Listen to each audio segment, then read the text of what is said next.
आज की बात स्वागत। आज की बात शुरू करते हैं बुद्धत्व से। बुद्धत्व को हमने जैसे पिछली कड़ियों में भी समझने का प्रयास किया कि जहाँ जहाँ लोग एक दुख मुक्त जीवन की ओर जाना चाहते हैं, वे लोग अपने आप में अगर शांति का अनुभव करना चाहते हैं तो उन्हें अपनी स्वार्थपूर्ण आकांक्षाओं के अंत की ओर जाना होगा। मतलब ये प्रयास करना होगा कि अपनी स्वार्थपूर्ण आकांक्षाओं का अंत करें।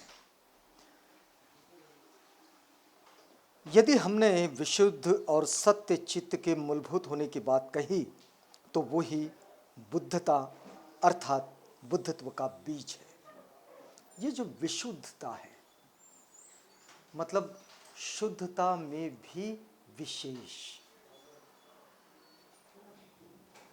जहाँ शुद्धता है उसमें भी विशेष तौर पर उसे देखना है कि उसे और भी प्यूरिफाइड कैसे किया जाए।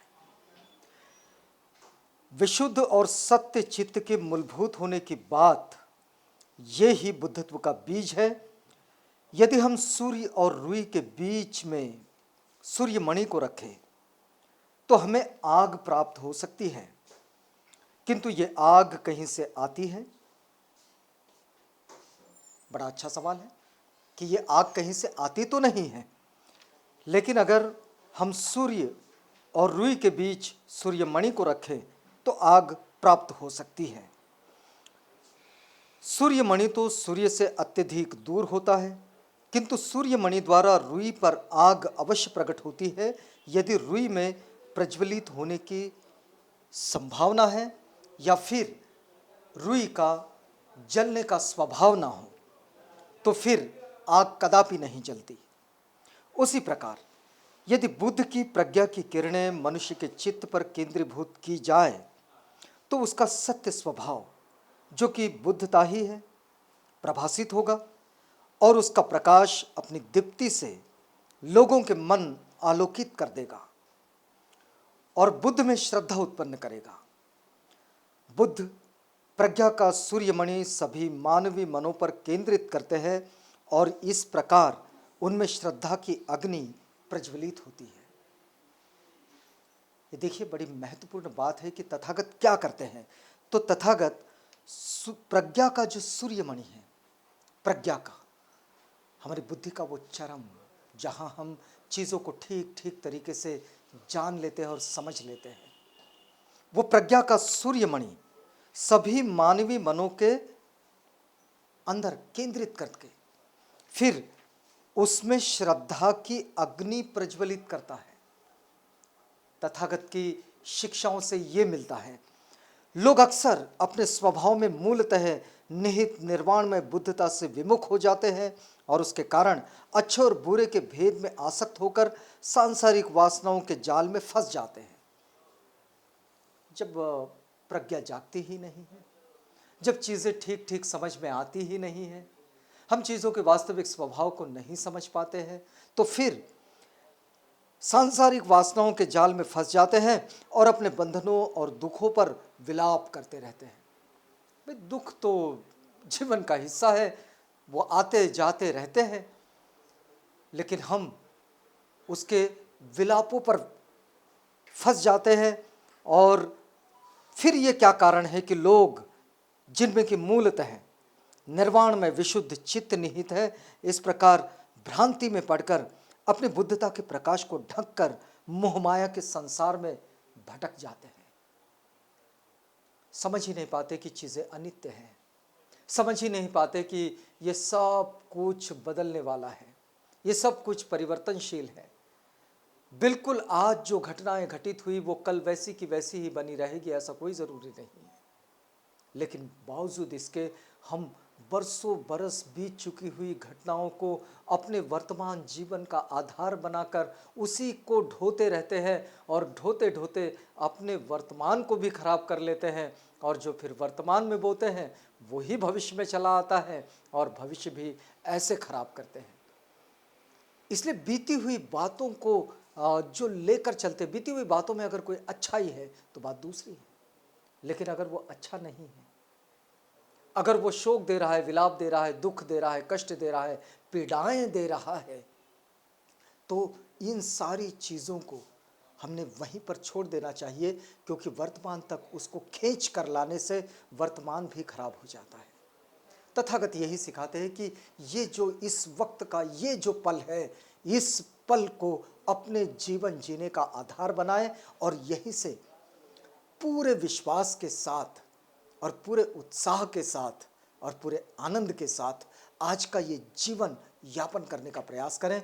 और यकीन मानिए कि निश्चित रूप से सफलताएं भी मिलेगी और खुशियां भी मिलेगी।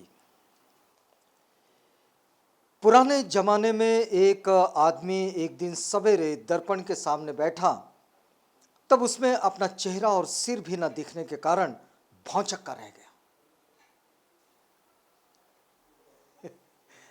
आईने के सामने बैठा व्यक्ति अगर जब अपना चेहरा भी ना देखे, सिर भी ना देखे, तो भौंचक्का रह जाए, किंतु उसका चेहरा और सिर कहीं खो नहीं गए थे, बल्कि वो शीशे के उल्टी तरफ देख रहा था, इसलिए मान बैठा कि वो कहीं खो गए।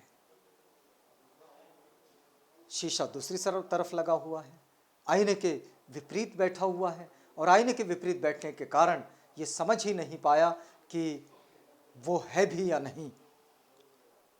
ये मानकर कि प्रयत्न विशेष के द्वारा निर्वाण प्राप्त हो सकेगा, वैसा प्रयत्न करते हुए निर्वाण प्राप्त नहीं किया जा सके, तो इस बात का दुख करना भी उतना ही मूर्खतापूर्ण है और अनावश्यक भी।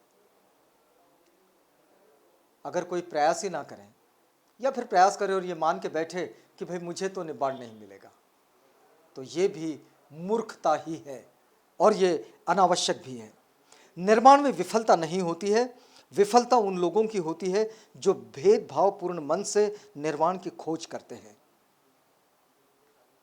अगर सही दिशा में प्रयास किए जाए तो निश्चित रूप से दुख मुक्ति संभव है, एक दुख मुक्त जीवन की ओर जाना संभव है, लेकिन प्रयास करने होंगे बिल्कुल सही दिशा में। तथागत कहते हैं कि जो नहीं जानते कि उनका मन सच्चा मन नहीं है, लोभ मोहग्रस्त काल्पनिक मन है जो सच्चे मन को आच्छादित किए हुए हैं। ये जो हमारे सहृदय पर, ये जो हमारे सच्चे मन पर मोह की, कलुषता की, आसक्ति की जो छाया है, इस छाया से बाहर निकलना होगा। मतलब अपने मन को पूरी तरह से उजाले की ओर ले आना होगा। अतः जब काल्पनिक विभ्रम दूर हो जाता है तब निर्वाण अपने आप प्रकट हो जाता है। और इस बात का ज्ञान भी कि निर्वाण के अतिरिक्त काल्पनिक विभ्रम नाम की कोई वस्तु नहीं होती। साथ ही आश्चर्य की बात यह है कि एक बार निर्वाण प्राप्त हो जाए तो मनुष्य के ध्यान में ये भी आ जाता है कि यदि काल्पनिक विभ्रम न होता तो निर्वाण भी संभव नहीं था। ये बात बिल्कुल तय है कि हम रास्ता तब तक नहीं खोजेंगे जब तक हमारे सामने उसमें विघ्न ना हो, उसमें बाधाएं ना हो। बाधाएं हटा हटा कर ही रास्ता खोजा जाता है, और जब निकल जाते हैं उस रास्ते पर, रास्ता मिल जाता है, तो फिर लगता है कि रास्ता तो मिल गया लेकिन बाधाएं ना होती तो। इसलिए जीवन में बाधाओं को पार करते करते करते करते अपने आप को आगे लिए चलना होता है। और बस यहीं से निब्बाण का भी सच यही है कि यदि हमारे रास्ते में किसी तरह का कोई काल्पनिक विभ्रम ना हो, अगर हम अपने कल्पना विश्व में कोई भ्रम भ्रांतियां ना रखें, तो फिर निब्बाण की खोज ही क्यों करें। ये बिल्कुल सच है कि आदमी उजाले की ओर तभी जाने की कोशिश करेगा जब वो अंधेरे से परेशान होगा। अंधेरा है तो आदमी उजाले की ओर जाएगा। सुख की चाहत तब है जब दुख है, अगर दुख है ही नहीं तो सुख का मतलब क्या है। इसलिए जब निब्बाण का यानी कि दुख मुक्ति का रास्ता हम लोग खोजने की और देखने की और समझने की और परखने की और वहाँ तक पहुँचने की कोशिश करते हैं, तो हमारे सामने बहुत सारी भ्रांतियाँ होती ही है, बहुत सारे भ्रम होते ही है। इन भ्रम और भ्रांतियों को यानी कि मोह आसक्तियों के इस भ्रमजाल को काट कर ही निब्बाण का रास्ता खुलता है। आज की बात में बस इतना ही।